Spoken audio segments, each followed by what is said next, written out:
Edmonton Public is clearly doing a little vicious compliance over what the direction is. First, the province said Edmonton Public Schools was removing too many books. Now the education minister is taking issue with what remains in some libraries, specifically a graphic novel called Flamer.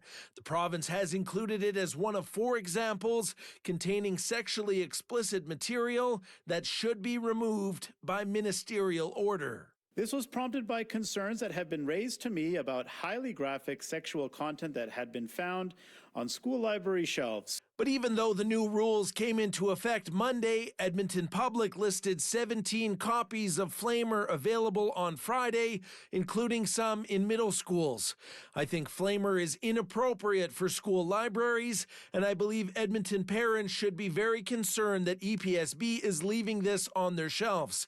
Concerned parents can voice their frustration with their trustee and school board, the education minister told City News. Keeping Flamer on the shelves is like a taunt. So my biggest concern is actually who's going to pay the price? And the answer is that teachers and principals are being left to absorb the backlash for board level decisions that they didn't make.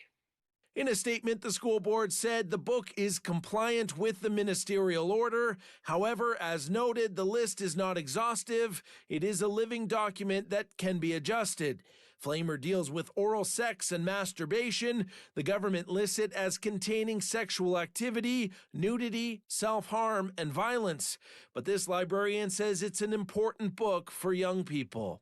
The content of Flamer, discussions of a teenager trying to deal with homophobic bullying and trying to deal with their own identity are perfectly normal discussions that should belong in a school.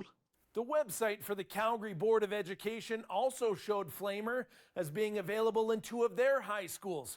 But the board told City News Friday it was actually pulled in May, and their website has now been updated.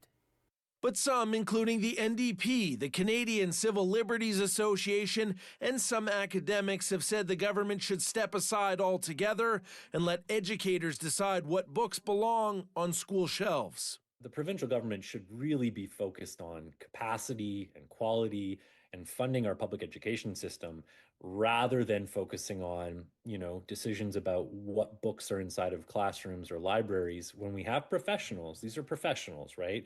Who are librarians and teachers and who know what's age appropriate and what's not. City News reached out to the book's author for an interview about Flamer, but no response was received by Broadcast Deadline.